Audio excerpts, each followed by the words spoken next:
Hello everybody, this is Lino Tadros, and this is the third and last part of the lab number 4. We have been working with audio files, doing extraction, abstraction, queries, and sentiments, which worked great for us. There is one thing left for us. The final piece in this final video for lab number 4 will be based on vectorizing the content of these conversations and put them into a Cosmos DB container so we can actually ask questions about them later on. A call center will get thousands of calls, right? Even in 1 month, based on the size of the company.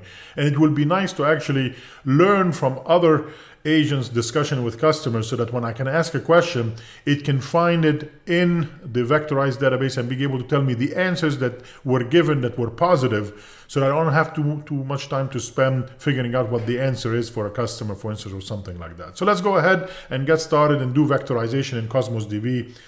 Regarding all the conversation that might be coming in, whether it's a WAV file or a live stream coming in as well. All right, let's go back to the portal, and I need to find out where my Cosmos DB is. I just need to create a new container so I can keep everything clean, hopefully. So let's go back to our Data Explorer in here, and you will notice on the side I have my database Contoso suite. I've created the maintenance request. I need to create a new container for this one. We're going to use an existing database, and that is our Contoso suite. There is no reason to create another one. And the container ID, let's give it a name that would be useful for us. We'll call it, for instance, call transcripts, okay? What would be the partition name? I'm going to call it /call_ID. That will be the partition key for that. Everything else could stay the same, except when it goes to the container vector policy. If you remember, we've gone through that before. Don't forget to do this part. I'm going to come in here. I'm going to give it a path. The data type will be float32.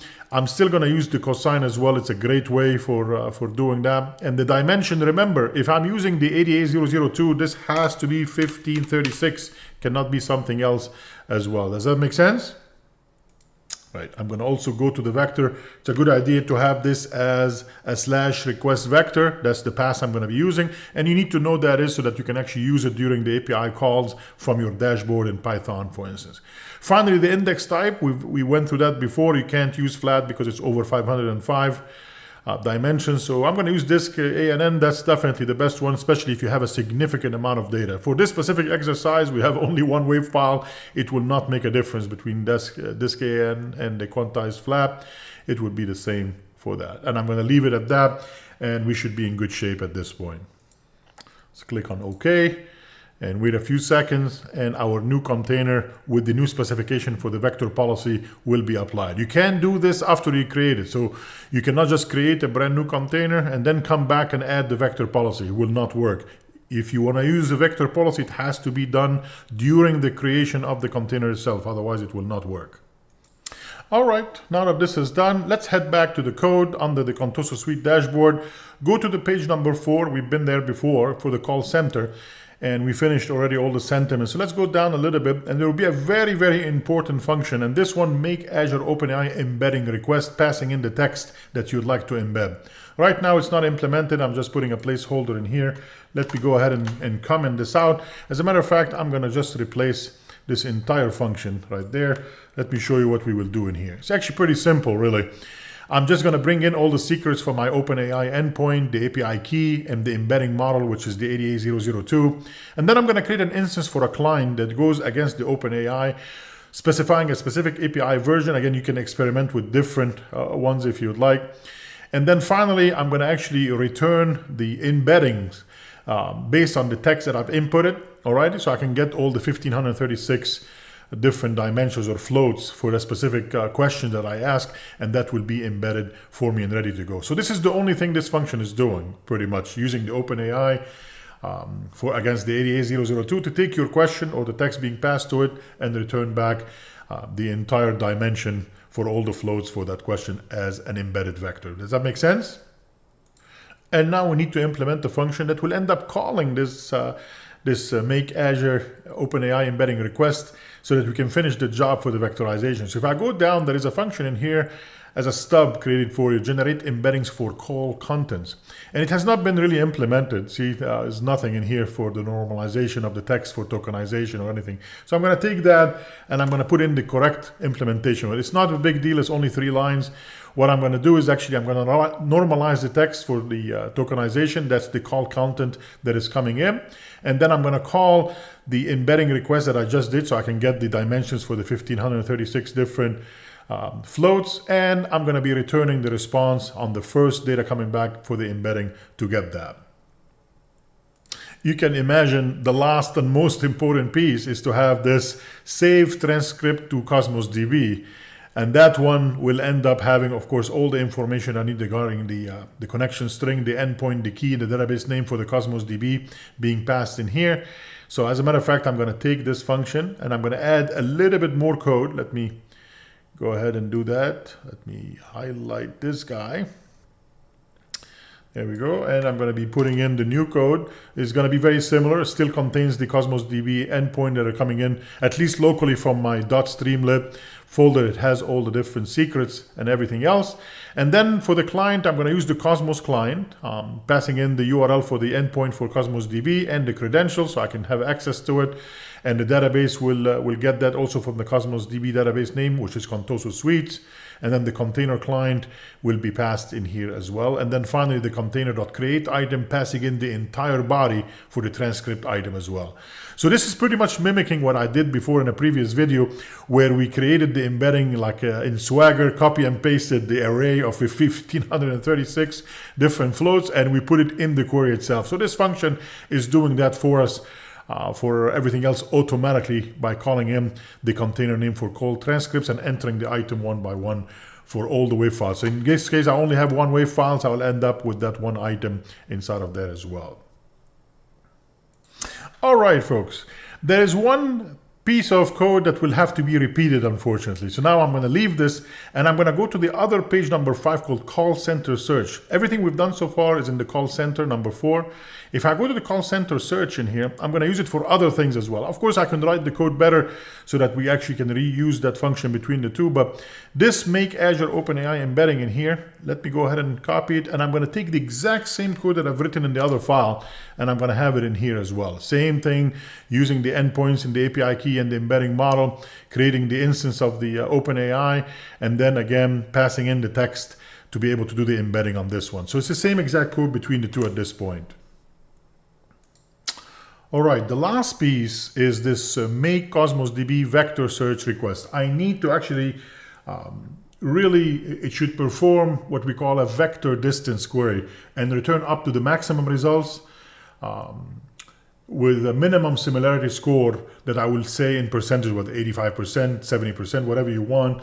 The columns it should return, that means it's part of a SQL query that will actually tell me I want the ID, the caller ID, the call scripts, and abstractive summary, whatever you would like coming back from the system, and the results of the vector distance, and also that will come back as a similarity score as well. So if you take a look at the code in here, actually this is a stub. So I need to really change this to actually let it do the job. So I'm going to go ahead and change this code. And again, you can take a look at all that code in the lab as well if you'd like to go through it. But I'm going to actually come in here and we'll show you that the new code, again, has all the definitions of the Cosmos DB endpoint, API key, database name, and container, and everything else. And the Cosmos client in here, we will pass in the URL for the endpoint and the credentials. But the most important part here is the query item for the results. Notice I'm creating a query, select top maximum results. That means even if there is 100 coming in within the distance, I will only maybe use 5 or 10 or whatever. So you're going to pass that as a parameter. Notice this is a parameter being passed. Maximum results is defaulted to 5 unless you, of course, override it. Even the similarity score is 50%, which, of course, you can override as well if you'd like during the user interface execution. But there is the select top 5 in this point, and I will get in the ID, the caller ID, the abstractive, and the vector distance.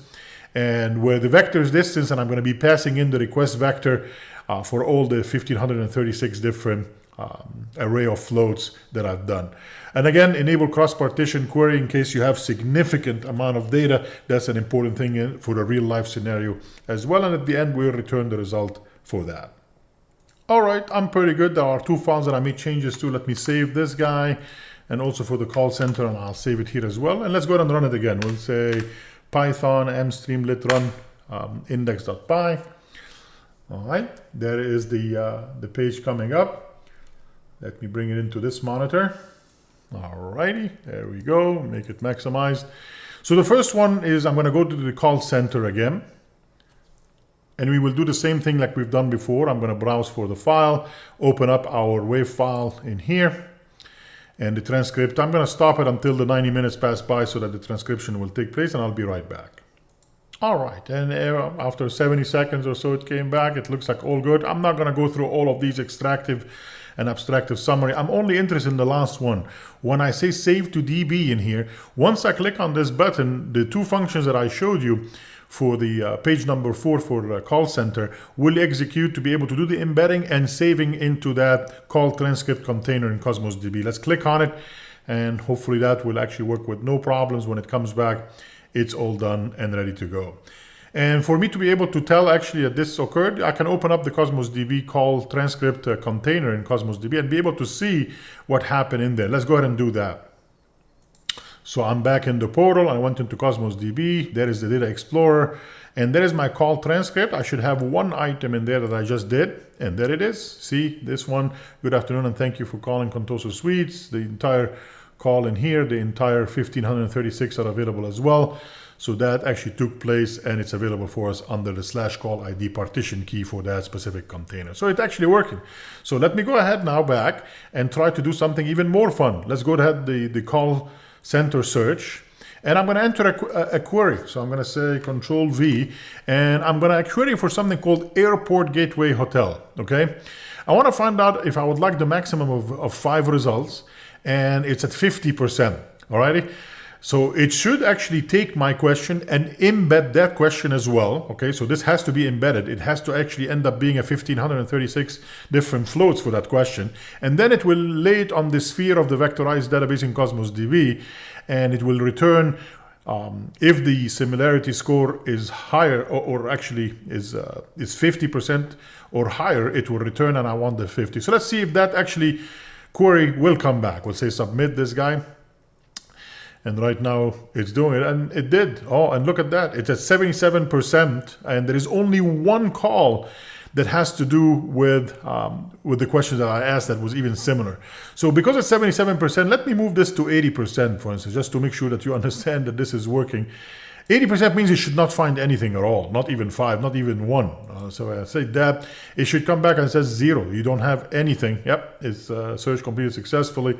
There is nothing in there whatsoever. So obviously this is working, and I'm getting the correct similarity score with the correct results, and everything is working correctly. Hopefully that made sense to everybody, and you see how you can actually embed and vectorize data into Cosmos DB, and then write some very simple code really to be able to take the transcript from an audio file and being able to put it directly into Cosmos DB and ask questions against it using the 2 different metrics for the maximum result and the similarity score. Again, thank you for watching this video, and I'll be starting the lab number 5 here in the next video. Thank you so much.